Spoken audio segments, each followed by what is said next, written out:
Oke, ya topik-topik seputar Pancasila. Bukan topik yang apa ya, menurut gua topik Pancasila ini topik yang udah sering dibahas, dan dibahas bukan sekali dua kali, tapi dibahas dalam tempo waktu yang bahkan dari awal kemerdekaan gitu. Kita tahu dari kita SD, bahkan TK sekalipun udah dicekokin Pancasila. Iya, TK zaman sekarang tuh udah mulai dicekokin Pancasila berkat kurikulum terbaru tuh. Kemarin adik gua terakhir dia TK, gue sempet nanya, gue sempet buka-buka juga modul pembelajaran dia, Pancasila itu udah ada di situ, udah dimasukin. Padahal zaman gue TK tuh Pancasila tuh kita belum dicekokin. Gue juga sama tuh, gue belum. Itu belum. Apakah memang setakut itu bangsa kita? Pandangan gue itu gini, Pancasila itu dia memang kalau kita lihat di teks-teks buku itu kan Pancasila adalah sebagai ideologi yang terbuka. Ya, betul. Tapi kemudian kan dampak atau konsekuensi daripada ideologi terbuka itu adalah saking terbukanya ideologi tersebut kita sampai kehilangan identitas kita. Ya. Kalau misalnya kita lihat, oke lah, di sini ada Islam, sekularisme, demokrasi liberal, itu semua paham-paham yang mereka nggak terbuka. Mereka tahu identitas mereka di mana. Beda dengan Pancasila yang merupakan dia pencampuran dari berbagai ideologi dunia kan. Dan saking terbukanya Pancasila itu, kemudian dia jadi mudah ditunggangi oleh pemerintah. Ya. Maka karena Pancasila ini kemudian udah lekat di bangsa ini sebagai sebuah semboyan, sebagai sebuah formalitas, pemerintah nggak mau kehilangan itu agar kelak kemudian ketika mereka menunggangi Pancasila serta butir-butirnya di masa depan, mereka nggak kehilangan kontrol atas negara, atas masyarakatnya sendiri. So, jadi menurut lo Pancasila sini nggak lebih dari sebuah tools atau alat? Iya, saat ini. Yang terjadi saat ini nyatanya kebanyakan kayak gitu. Oke, kita lihat tambang di... Menarik. Kita lihat pertambangan yang terjadi di nikel tuh kan kemarin, Raja Ampat. Kemudian kalau kita lihat soal sawit yang baru-baru ini mulai naik lagi isunya, padahal sawit ini udah lama, berpuluh-puluh tahun udah lama banget. Iya, isu ini udah lama banget didebatin, udah lama banget banyak aktivis lingkungan yang nyekam itu kan. Tapi naik lagi sekarang. Kenapa? Karena buktinya adalah pemerintah berupaya gitu kan. Pancasila ini udah nggak lagi relevan karena kenyataannya aja nggak ada keadilan sosial yang dibawakan oleh pemerintah melalui industri-industri tersebut. Ya, kita juga nggak munafik kalau kita masih negara berkembang yang membutuhkan ekonomi, tapi ada banyak cara untuk bisa mencapai suatu bahwa anak-anak di zaman-zaman yang akan datang kehilangan nilai-nilai Pancasila. Padahal menurut gua Pancasila itu kalau kita yakin dengan nilai-nilainya yang kuat, kita nggak harus perlu takut sih kehilangan value-nya. Untuk kemajuan tanpa mengorbankan banyak pihak, coy. Iya. Ide PKM gue itu salah satunya adalah gue punya satu permasalahan. Jadi Jawa itu sebagai lambung pertanian Indonesia. Ya. Itu mulai kehilangan otoritas atas tanah pertanian karena pengalihan lahan akibat industri dan pertambahan penduduk. Ya. Sementara diprediksikan bahwa pada tahun 2050 itu kan akan terjadi yang namanya krisis global, dan Indonesia sebagai penduduk dengan salah satu negara yang jumlahnya tertinggi penduduknya itu punya dampak yang signifikan terhadap krisis tersebut. Ya, pasti. Permasalahannya adalah kita udah nggak bisa lagi buka lahan pertanian di daerah Jawa. Benar. Dan kalau kita buka lahan pertanian, kita babat lahan di daerah-daerah lain, Sulawesi, Kalimantan. Itu bukan pilihan yang bagus, itu bukan pilihan yang bagus karena kemungkinan bencana seperti Sumatera akan terulang lagi. Ya, tahun kemarin yang terjadi itu bakal terulang lagi karena deforestasi. Deforestasi, ya, betul. Karena kita tahu kita nggak cuma butuh sawit, kita nggak cuma butuh beras, tapi kita butuh tanaman pohon-pohon besar. Iya, kita butuh narasi, kita butuh peran. Indonesia itu butuh peran. Layaknya Amerika yang punya peran sebagai negara adik kuasa, Jepang sebagai inovasi dan teknologi, Cina sebagai keajaiban pembangunan. Indonesia itu punya satu narasi, dan narasi tersebut menjadi peran krusial Indonesia di mata dunia, yaitu mega biodiversitas, paru-paru bumi, ya, Jamrut Katulistiwa tuh kan. Dia punya 3 peran itu. Kemudian berkat adanya industrialisasi lahan yang terjadi di pulau-pulau kita, pulau-pulau besar Sumatera, untuk ekonomi yang padahal rakyat setempat pun nggak ngerasain dampaknya, bahkan cenderung ngerasain dampak negatif, dampak positif. Kita lihat di Raja Ampat soal nikel itu banyak terumbu karang yang mati, biodiversitas kemudian berkurang. Atau ada di nikel di wilayah lain yang mana penduduknya itu kena penyakit kulit karena campuran logam berat di airnya itu untuk dipakai mandi dan minum. Jadi kita lihat bahwa pemerintah sebenarnya ingin memformalisasikan Pancasila, tetapi enggan menerapkannya dalam kehidupan pribadi, enggan menerapkannya dalam kehidupan bernegara. Maka dari itu, kenapa gue sebut bahwa Pancasila itu ya cuma sekedar alat untuk menunggangi saat ini. Konteks saat ini, disclaimer dulu. Ya, disclaimer saat ini. Dulu, saat yang terjadi pada realitanya begitu. Iya, jadi pada akhirnya kita sadar bahwa di mana Pancasila ini akhirnya di zaman sekarang ini lebih relevan hanya sebagai alat ataupun tools untuk ditunggangi supaya negara ini tetap stabil. Ya, memang itu salah satu faktor ataupun salah satu tujuan daripada Pancasila dibuat. Tapi kita berharap lebih daripada itu. Dan inti daripada Pancasila adalah sebenarnya itu dia ada di sila kelima, yaitu keadilan sosial, kesamaan, kesejahteraan. Iya. Begini konsekuensinya. Tuhan, sila ke-1 kemungkinan nggak akan bisa terlaksanakan tanpa adanya keadilan dan kesejahteraan yang terjadi di masyarakat. Kenapa? Karena pada datanya, karena pada faktanya, kriminalitas tertinggi itu kebanyakan dilakukan oleh masyarakat dengan ekonomi yang rendah. Mencuri, membunuh, membegal, dan lain-lain. Kriminalitas yang mengancam nyawa langsung manusia. Kita kalau bicara soal orang kaya justru kriminalitasnya lebih berat. Itu hal lain. Cuma bedanya dia main bersih aja. Ya, kita lihat permasalahannya itu lebih ke dampak daripada religius itu sendiri. Tanpa adanya kesejahteraan sosial, bahkan iman manusia pun bisa dipertaruhkan di sana. Kemanusiaan hilang. Bisa hilang karena kita lihat di tahun 98. Ya, berkat adanya krisis moneter yang terjadi, kesejahteraan di situ tumpul, kemudian akibat inflasi yang gila-gilaan, krisis moneter, penjarahan di mana-mana. Bahkan etnis Tionghoa pun yang notabene mereka adalah masyarakat kasta atas dan berdasarkan etnisnya gitu. Berdasarkan yang dari sebuah sistem kasta yang ditetapkan oleh pada kolonial sebelumnya, di mana pada bangsa pribumi berada pada tahap level 3, tahap terendah. Timbul kecemburuan terhadap etnis Tionghoa. Maka terjadilah kasus 98 yang kita tahu sejarah ini. Seberdarah itu, diperkosa, dibunuh, dibantai atau dan lain-lain. Itu terjadi karena sila kelima itu gagal diterapkan di Indonesia. Negara itu adalah sebuah kontrak sosial antara pemerintah dengan masyarakat. Masyarakat mengkontrakkan tanda tangannya dengan membayar pajak, dengan menjadi warga negara yang baik, dengan menaati perintah, aturan yang dibuat oleh pemerintah. Dan pemerintah kontrak sosialnya terhadap masyarakat adalah menciptakan keadilan dan kesejahteraan. Jadi ada hubungan hak dan kewajiban. Pertanyaannya sekarang, bagaimana jika pemerintah itu gagal menerapkan keadilan sosial dan kesejahteraan bagi masyarakat? Apakah kita masih harus memiliki rasa nasionalisme di benak kita ketika pemerintah kita itu gagal menerapkan hal tersebut? Itu. Jadi di saat dapur kita belum ngebul, tapi harus memikirkan soal nasionalisme, soal Tuhan, kayak kita harus pikirin soal perut dulu deh. Itu konyol. Makanya gue sebenarnya sedikit setuju soal kabur aja dulu, Indonesia gelap. Karena lu tinggal di Indonesia, harga lu berapa?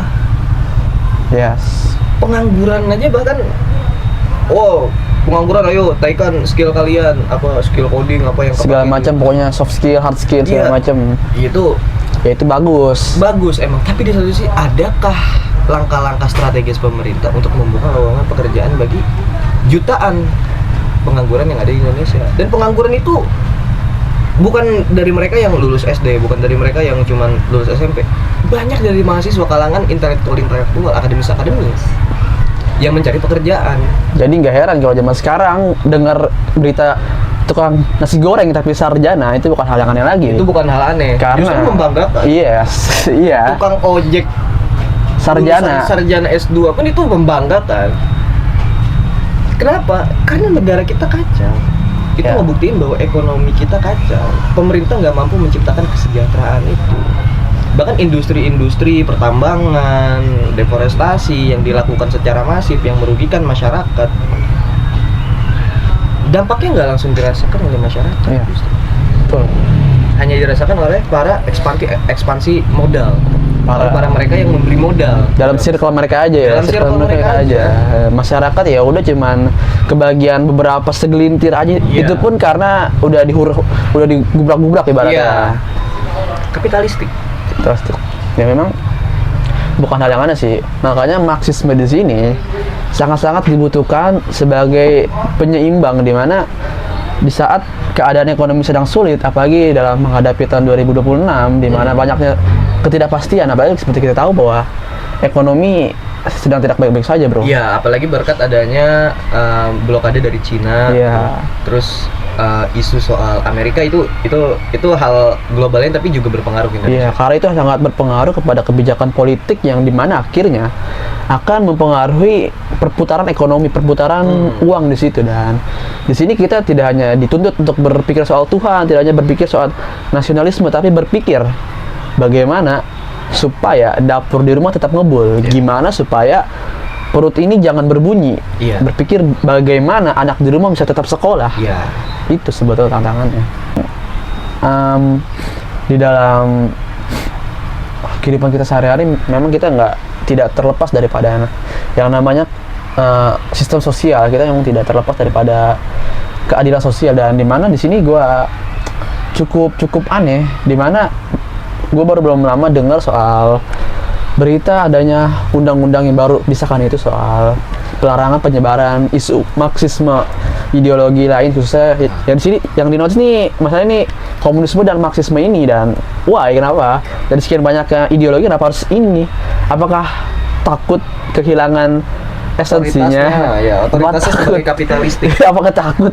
Marxisme, komunisme, sosialisme itu hadir di tengah-tengah masyarakat yang merindukan akan kesejahteraan.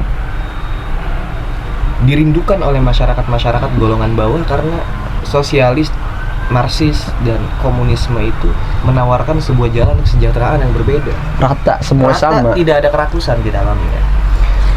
Meskipun memang pada penerapannya dalam skala ekonomi yang besar, apalagi sampai satu dunia, itu mustahil karena perbedaan sumber daya. Betul. Perbedaan sumber daya. Indonesia bisa menjadi negara komunis karena apa? Karena sumber daya di Indonesia itu sangat amat besar. Berbeda halnya dengan di Amerika yang mereka tidak memiliki sumber daya alam mumpuni. Alhasil terjadilah ekonomi yang namanya kapitalistik. Karena mereka punya sebuah sumber daya yang memang cukup untuk mengelola sedikit sumber daya. Dan gue berpikir kenapa Indonesia itu takut banget sama yang namanya Marxis? Kenapa Indonesia ini takut dengan yang namanya komunisme? Padahal di satu sisi komunisme ini menurut gue salah satu yang ideologi yang membangun Indonesia ini tetap aja tuh yaitu tadi Marxisme, di mana kita dibangun daripada adanya satu rasa dan satu perjuangan. Dan di mana seperti kita tahu adanya namanya Tan Malaka, salah satu tokoh yang rela untuk beberapa dekade, beberapa tahun, mungkin berpuluh-puluh tahun sempat terhapuskan nama daripada sejarah. Dan dimana pada akhir-akhir ini kembali lagi diungkapkan melalui karya-karya tulis seperti Madilog yang membuat nama dia kembali lagi mencuat. Ternyata jauh sebelum Indonesia merdeka, Tan Malaka sudah merumuskan poin-poin Pancasila secara tidak langsung, dan sampai saat ini pun sangat-sangat relevan. Inti daripada Pancasila itu sendiri kan ada di sila kelima, dan sila kelima itu intinya adalah paham dari komunisme, paham dari Marxisme, keadilan, kesamaan, kesetaraan. Indonesia nggak akan bisa lepas dari ideologi sosialisme. Indonesia nggak bakal bisa lepas dari situ karena kita lahir dari rahim orang-orang yang bergotong royong. Betul. Kita lahir dari nenek moyang kita yang saling membantu. Tapi kemudian adalah yang terjadi bahwa ekonomi dunia itu memaksa Indonesia untuk masuk pada kancah kapitalistik yang menyekik golongan bawah, golongan menengah. Indonesia kehilangan perannya sebagai satu-satunya negara yang bisa dicontoh untuk merealisasikan negara dengan basis komunis terbesar. Dulu pada masa-masa sebelum kejatuhan presiden pertama kita, Soekarno, kita tahu itu tragedi G30 SPKI, Indonesia menjadi basis komunis terbesar di Asia. Ya betul. Bahkan posisinya pun ditakuti oleh Amerika. Ya, karena dalam konspirasinya kan nanti Amerika dia ngirimin agen CIA kemudian buat ngehasut Soeharto, itu teori konspirasinya itu lah. Isu panjang soal teori konspirasi. Tapi itu menunjukkan bahwa Indonesia dengan basis komunis itu bisa menjadi negara yang kuat. Komunisme. Karena apa? Indonesia dengan sebegitu banyaknya budaya, Indonesia dengan segitu banyaknya sumber daya, Indonesia dengan sebegitu banyaknya populasi. Ketika mereka bekerja sama, ketika mereka hidup secara komunal untuk mencapai satu tujuan bersama tanpa adanya kerakusan individual, bayangkan bisa sebesar apa Indonesia. Dan pada akhirnya yang menyatukan kita daripada keberagaman itu adalah apa? Satu paham, satu rasa, bro. Dan tidak hanya sekedar oke lah, Bhinneka Tunggal Ika, berbeda-beda tapi tetap satu jua. Dan menurut gua di sini berbeda-beda di sini konteksnya ya udah hanya berdasarkan suku budaya dan segala macam, culture. Tapi secara general kita disatukan apa? Ya betul, satu penderitaan yang sama. Dan satu itu adalah merupakan salah satu penjabaran dari komunisme itu memiliki satu beban yang sama untuk merdeka. That's why ada beberapa daerah di Indonesia yang mereka berhak untuk melepaskan diri daripada Indonesia karena mereka tidak pernah dijajah. Mereka tidak merasakan secara langsung penjajahan itu, dan mereka fine-fine aja untuk mereka mendeklarasikan sebagai suatu negara. Contoh Aceh, contoh Yogyakarta. Kenapa? Karena yang menjadikan sebuah negara kita, Indonesia ini, yang menjadikan satu basis negara ini adalah kesamaan pernah dijajah oleh Belanda secara deklaratif, di mana hanya beberapa pulau saja, khususnya di daerah Sumatera yang dijajah oleh Belanda. Dan seperti kita tahu bahwa Aceh di sini salah satu negara yang cukup lama untuk survive, cukup jauh untuk survive, sehingga penjajahan itu tidak sampai menyentuh, tidak sampai benar-benar mengambil alih fungsi daripada kerajaan tersebut. Sama halnya seperti di Yogyakarta, di mana kita tahu kesultanan tersebut di Yogyakarta itu sempat terpecah menjadi dua, menjadi Kesultanan Solo dan juga Kesultanan Yogyakarta. Dan di sini adalah memang wajar jika memang suatu saat nanti ada muncul negara-negara baru daripada negara Indonesia, di mana kita tahu bahwa ini bisa muncul kapan saja ketika ada gejolak-gejolak yang memang tidak bisa dikendalikan lagi. Gejolak ekonomi, gejolak politik. Ya, itu lagi-lagi jika kita menggunakan paham Pancasila yang kita seolah kita menjadi alergi, menjadi anti terhadap komunisme, kayaknya kita harus berpikir dua kali sih. Kita disatukan oleh kesamaan, bro. Ya, jadi bullshit lah kalau orang bilang kita berbeda harus bersatu, tapi justru daripada hal yang berbeda itu akan terlahir sebuah persatuan di mana kebersamaan nasib. Yaitu apa? Iya betul, minoritas. Beda 2-3 minoritas berkumpul akan menjadi satu kesamaan. Iya, sama-sama minoritas. Muncul suatu beban yang sama, paham yang sama, dan akhirnya akan membentuk sebuah komunitas baru. Pertanyaannya sekarang adalah, apakah pemerintah kemudian menyadari bahwa pembelajaran Pancasila yang diadakan di kelas-kelas itu menyampaikan inti sejatinya daripada Pancasila? Karena balik lagi, satu, Pancasila itu mengajarkan yang namanya etikabilitas. Pancasila itu mengajarkan yang namanya integritas. Pancasila itu mengedepankan yang namanya religiulitas. Betul. Ketika kita lihat dekadensi moral yang terjadi di kalangan anak muda sekarang, kita jadi bisa tahu satu inti poin yang jelas dari Pancasila, bahwa saking terbukanya Pancasila, dia sampai nggak mampu menyaring budaya-budaya luar, budaya-budaya barat yang ya kita tahu sendiri, budaya barat gimana. Kita paham lah. akhirnya merusak moral pemuda-pemudi kita. Ini menjadi isu besar sebenarnya, apalagi dengan dengan berkembangnya iptek ya, apalagi sekarang udah sampai titik AI ya. Itu udah benar-benar bahaya banget. Betul ya. Pemerintah harus segera bergerak cepat, harus segera kembali kepada inti-inti daripada Pancasila itu sendiri. Contohnya religius, persatuan, kita bersatu karena nasib, kemanusiaan, kerakyatan, keadilan sosial. Inti dari semuanya adalah bagaimana pemerintah kemudian mengelola segala sumber daya yang ada, baik itu manusia maupun alam yang ada di Indonesia, untuk mensejahterakan seluruh. Hanya seluruh pada yang kenyataannya sekarang adalah sebagian, betul ya, sebagian. Memang sih dengan adanya terus berkembangan zaman ini, banyaknya ideologi-ideologi yang membuat bangsa kita Indonesia semakin liberal. Oke lah, gue sendiri nggak anti dengan yang namanya kebebasan, tapi ada sebuah kebebasan di mana tetap memiliki suatu batasan. Jangan sampai kita terjebak dalam sebuah eksistensialisme, di mana liberalisme ini tanpa batas, jadi seolah-olah yang penting gue tidak merugikan orang lain, yang penting gue happy. Tapi bro, menurut gue dengan adanya sebuah kebebasan lu, secara tidak langsung lu setelah mempengaruhi orang lain untuk memiliki pikiran yang sama dengan lu, bebas, dan pada akhirnya lu hanya akan merusak diri lu sendiri, plus mengajak orang lain secara tidak langsung untuk melakukan hal yang sama. Contohnya apa ya? Kebebasan yang kita tahu, feminisme bro. Walaupun feminisme di sini gue setuju kalau digunakan, diterapkan di dalam bidang pekerjaan, karena kita tahu skill itu nggak terbatas dengan yang namanya gender, keahlian, profesionalitas. Kita semua cowok dan cewek sama di mata gender. Tapi dalam hal-hal tertentu tetap ada yang namanya komposisi, tetap ada yang namanya batas.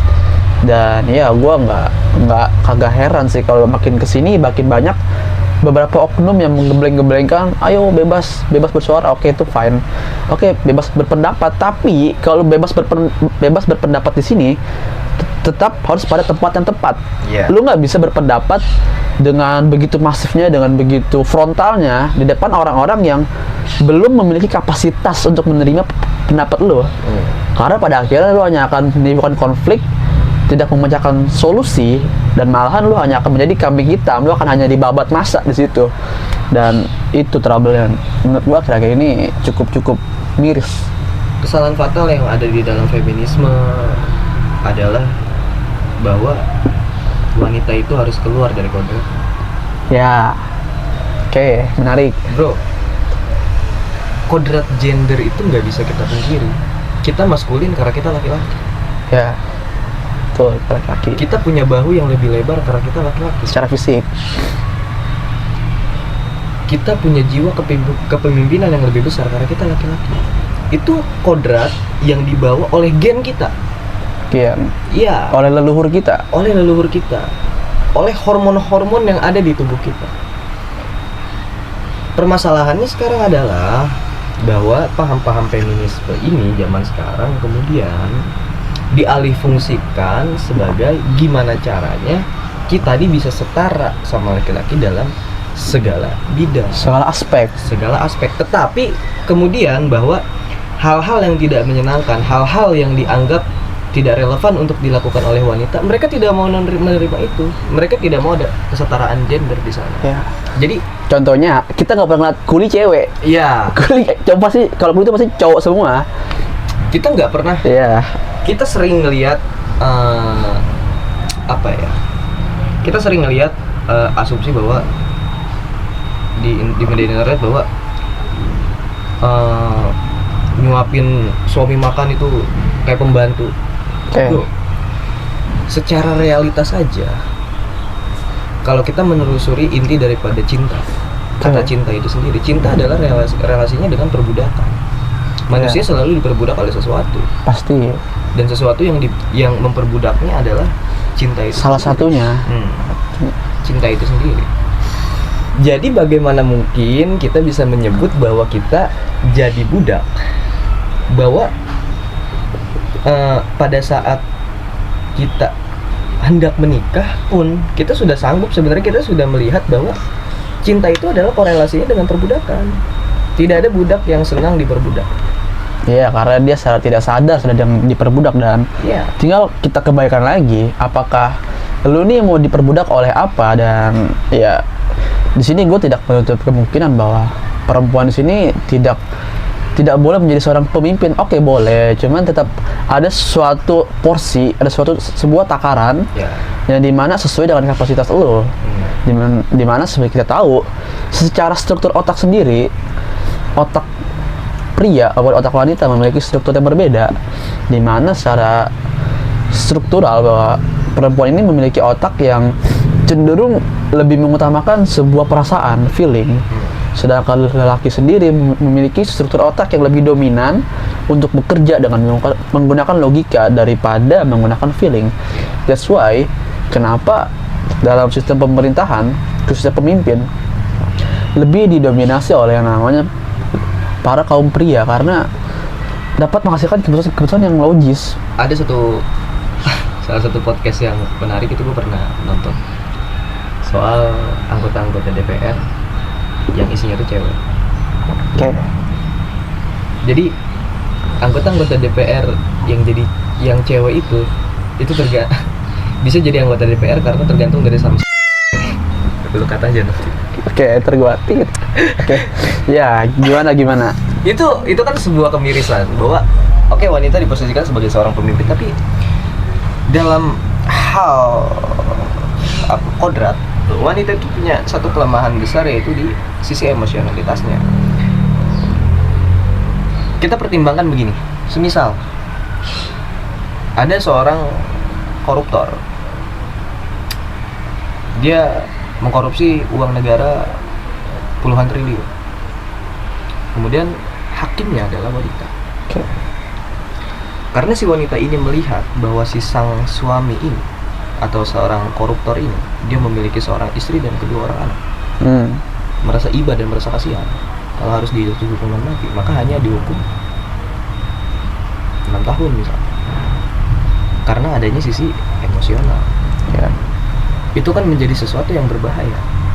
Perempuan nggak bisa lepas dari sisi emosionalitas karena itu udah merupakan kodratnya. Sudah melekat. Dan laki-laki tidak bisa lepas daripada logiknya, cara kerja otaknya yang begitu struktur.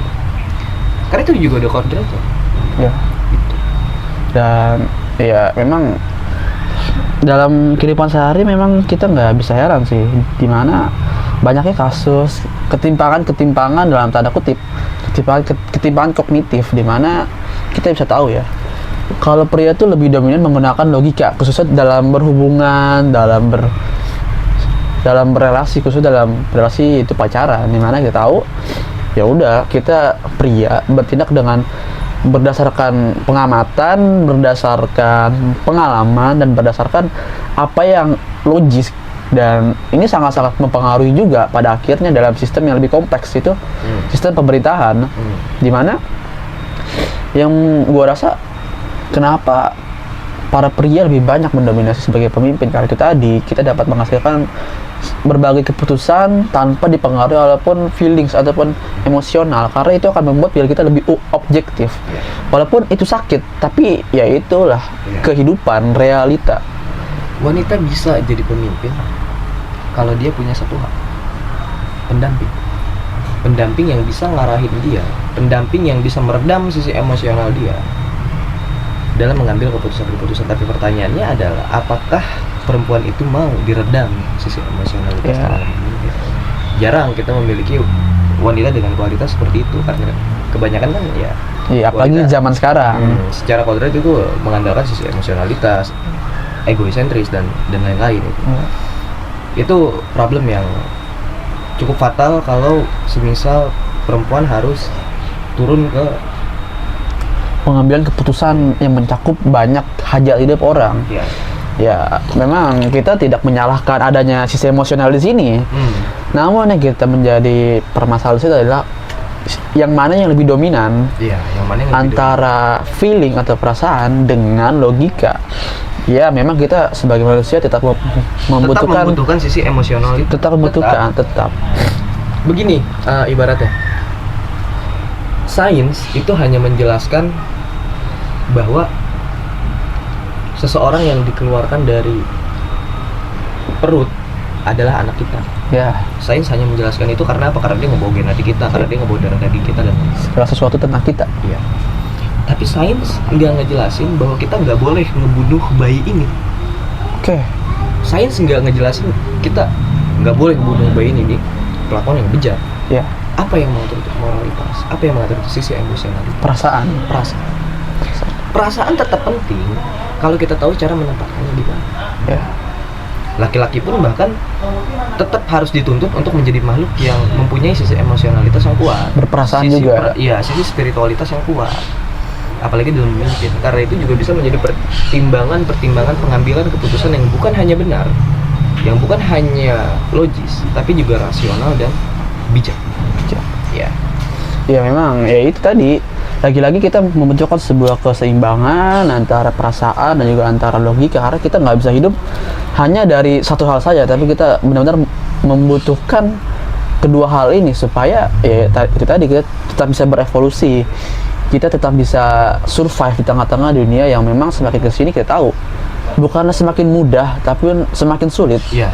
Dan tadi sebuah perasaan di sini, khususnya dalam pengambilan keputusan ini, perasaan dibutuhkan untuk lebih memanusiakan ataupun membuat sebuah kebijakan itu menjadi tidak terlalu ketat, tapi tetap ada sebuah jarak ataupun sebuah ruangan untuk dapat lebih diregangin lagi, tetap memiliki batas toleransi, tetap memiliki kapasitas untuk menampung kesalahan-kesalahan yang ada. Yeah. Dan ya memang itulah, balik lagi ke dalam perspektif kita sebagai manusia. Dan balik lagi ke Pancasila. Pancasila adalah dasar emosional kita. Pancasila adalah dasar spiritualitas kita dalam bernegara. Maksudnya? Dia bisa menjadi ideologi, tapi dia juga bisa tidak menjadi ideologi. Oke. Pancasila nggak boleh menjadi ideologi, karena ideologi itu bersifat tertutup. Karena ideologi itu tidak bisa diperdebatkan. Bahkan Pancasila itu hanyalah sebuah kesepakatan yang disepakati bersama oleh para pembangun bangsa kita. Tapi Pancasila bisa menjadi ideologi, Pancasila bisa menjadi spiritualitas kita untuk menentukan visi misi kita ke depannya dalam berbangsa dan bernegara. Karena problemnya sekarang adalah bukan Pancasilanya yang salah, tapi orang-orang yang menjalankan Pancasilanya itu. Satu, Pancasila hanya dianggap sebagai formalitas. Dua, bahkan di ruang-ruang kelas pun Pancasila hanya dijadikan sebagai pelengkap. Betul, ya kita tahu ya, itu cuman lagi-lagi balik lagi bukan Pancasilanya yang bermasalah, tapi para orang-orang ya, para pelakunya. Sama kayak ya itu tadi, AI, kita bisa memanfaatkan AI untuk hal-hal yang bermanfaat. Namun satu sisi kita bisa menggunakan AI untuk penyalahgunaan yang sangat-sangat merugikan kita. Ya memang ya itu lagi, balik lagi ke bagaimana cara kita menyikapi berbagai hal, bagaimana cara kita untuk bisa beradaptasi dengan sebuah kebaruan. Dan satu sisi Pancasila itu bisa membuat Indonesia menjadi negara maju. Caranya ya itu tadi, jalankan dengan benar. Negara yang maju itu bukan negara dengan pendapatan per kapita masyarakatnya yang tinggi, bukan. Tapi negara yang maju adalah negara yang berhasil menjalankan ideologinya. Kita lihat Jepang berhasil menjalankan ideologinya karena kita lihatlah budaya Jepang. Jepang itu punya ideologi untuk menjaga budayanya tetap terjaga bahkan dalam dunia kerja, kesopan santunan. Itu adalah bentuk spiritualitas mereka. Ketika mereka berhasil menerapkan itu, kemudian apa yang terjadi? Mereka nggak pernah lupa sejarah. Mereka selalu mengedepankan adat dan budaya.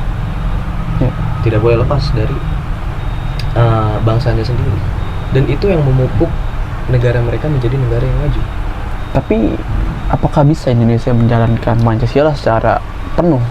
Karena walaupun dari 5 sila ini masih ada butir-butirnya lagi. Bisa. Kalau elitnya saling bunuh-bunuh. Ya. Kalau kita melakukan reformasi besar-besaran Dari awal lagi. dari awal, ya, itu memang bukan. itu memang sebuah hal yang mustahil mungkin di zaman sekarang, tapi itu bisa jadi angan-angan kita. Ya, itu bisa jadi sebuah refleksi perenungan sih. Iya, itu bisa jadi refleksi dan perenungan buat diri kita. Kita memang bukan apa ya, bukan tugas yang mudah sih untuk merumuskan beberapa poin yang dapat mewakili beribu-ribu bahasa, beribu budaya dan suku ke dalam 5 poin ini. Kita tahu Jepang sendiri, menurut gua nggak terlalu, sepengalaman gua, sepengetahuan gua, nggak terlalu punya banyak keanekaragaman seperti Indonesia. So mereka lebih mudah untuk dapat mengikuti setiap budaya yang ada tanpa adanya bentrokan antara perbedaan suku. Kita tahu kayak Indonesia, suku A dilarang melakukan ini, tapi suku B diperbolehkan melakukan ini. Otomatis ketika suku A ini harus menjalankan kewajibannya, sedangkan suku B ini merasa wah ini kayak salah nih, pasti bakal dijudge, pasti bakal diserang. Oh lu begini bla bla bla. Padahal yang dibutuhkan adalah sebuah rasa toleransi. Iya.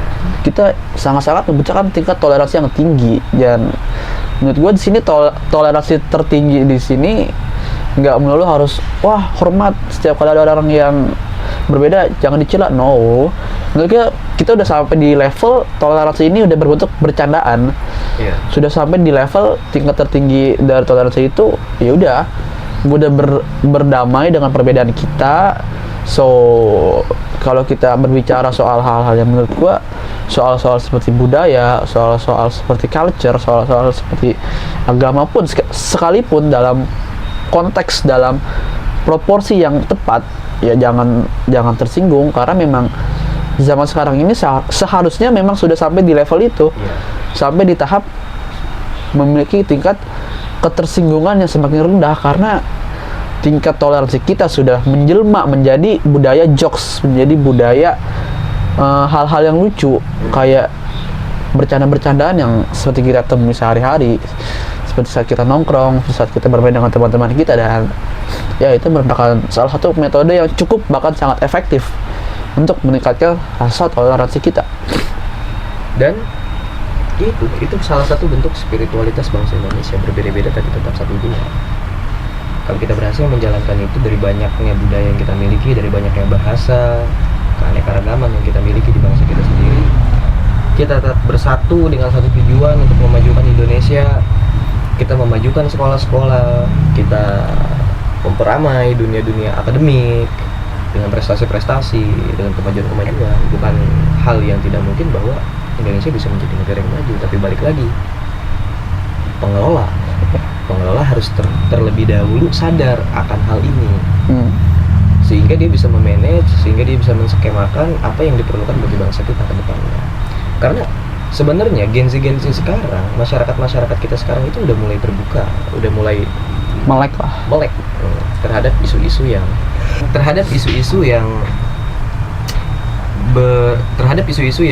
global lah, global. Terhadap isu-isu yang bersangkutan dengan kewarganegaraan. Itu udah mulai terbuka, udah mulai melek. Jadi pemerintah harus bisa bahkan kalau pemerintah gagal memanfaatkan ini semua, bonus demografi yang dibangga-banggakan, ya, yang dikeluarkan pemilu itu, kita bonus tai. Kalau pemerintah gagal mengelolanya, itu bukan jadi bonus, tapi malah jadi rugi. Kenapa? Banyaknya usia produktif, tapi kalau nggak bisa keserap, ya buat apa juga? Ujung-ujungnya hanya jadi beban. Banyaknya usia produktif, tapi non kompetensi, buat apa juga? Iya juga sih. Jadi pemerintah harus bisa mengelola secara penuh. Dan ya kita nggak terlalu nyampein kritik buat pemerintah, kita nggak terlalu nyampein kritik buat suatu pihak, tapi kita mau merefleksikan bahwa kita ini hidup sebagai satu bangsa yang utuh. Ya. Kita punya porsi masing-masing, kita punya peranan masing-masing, masyarakat dengan perannya, pemerintah dengan perannya. Dan alangkah indahnya ketika pemerintah dan masyarakat bisa menjalankan kontrak sosial masing-masing.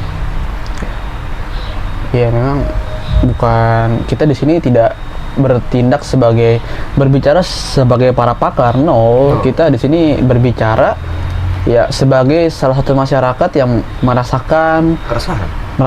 Ya betul, yang merasakan keresahan, yang ya udah kita sekedar, bahkan video ini dibuat hanya sebagai sekedar untuk meluapkan unek-unek, meluapkan keresahan, meluapkan kegelisahan kita, di mana ya udah daripada kita menghujat, mengkritik kagak jelas, at least kita merefleksi. Kita bisa merefleksi, dan bagi teman-teman yang lihat video ini supaya bisa, wah, jadi begini ya, ternyata kondisi bangsa kita sudah sampai selevel ini, dan kita sebagai para kaum muda, entah terlepas dari lintas generasi apapun itu, diharapkan supaya mampu berdeliberasi, mampu bekerja sama, mampu untuk sama-sama membangun sebuah kehidupan, tatanan masyarakat yang lebih sehat, yang tidak memandang adanya status, tidak ada yang memandang soal suku segala macam, karena itu udah basi banget. Karena kita sedang berjalan menuju sebuah sistem pemerintahan, sistem sosial khususnya, ya udah tidak memusingkan soal background, soal latar belakang. Yang penting lu punya skill, lu punya keahlian, lu punya modal, ya udah manfaatkan untuk diri lu sendiri, untuk keluarga lu, bahkan jika mungkin untuk lingkungan sekitar lu. Balik lagi ke kata-kata gue terakhir nih, mungkin sebagai penutup video ini. Hiduplah untuk memberi sebanyak-banyaknya. Manusia nggak mendapatkan makna dirinya sendiri dengan memeluk dirinya sendiri, tapi manusia bisa menemukan makna dirinya dengan memeluk orang lain, dengan memberi kepada orang lain. Semakin banyak kita memberi, bukan semakin kurang, tapi semakin bertambah makna yang kita miliki. Karena betapa bahagianya kita ketika melihat mereka-mereka yang kesusahan itu tersenyum dengan bantuan kita, dengan kebermanfaatan kita, dengan kontribusi kita. Khairil Anwar pernah berkata, aku ingin hidup 1000 tahun lagi. Maka jadilah seseorang yang bisa hidup 1000 tahun lagi dengan kontribusi yang nyata kepada masyarakat. Jika kaum-kaum terpelajar menganggap dirinya terlalu tinggi untuk terjun langsung ke masyarakat untuk melakukan kerja-kerja konkret, maka seharusnya pendidikan itu tidak pernah ada. Anak muda setidak-tidaknya, sedikit-sedikitnya harus memiliki kemauan, harus memiliki kesadaran untuk berani berkontribusi kepada masyarakat setelah sekian banyak yang masyarakat berikan kepada kita. Semoga dengan adanya video ini kita bisa merefleksi, kita bisa mengintrospeksi cara kita bernegara, cara kita bermasyarakat, cara kita memimpin kepemerintahan. Kemudian kita bisa melakukan evaluasi terhadap kinerja kita, entah itu sebagai pemerintah ataupun sebagai warga negara. Salinglah berkontribusi, saling bekerja sama. Indonesia maju bukan hal yang mustahil kalau Pancasila dijalankan dengan benar. Bukan mustahil, tapi pasti sulit dong.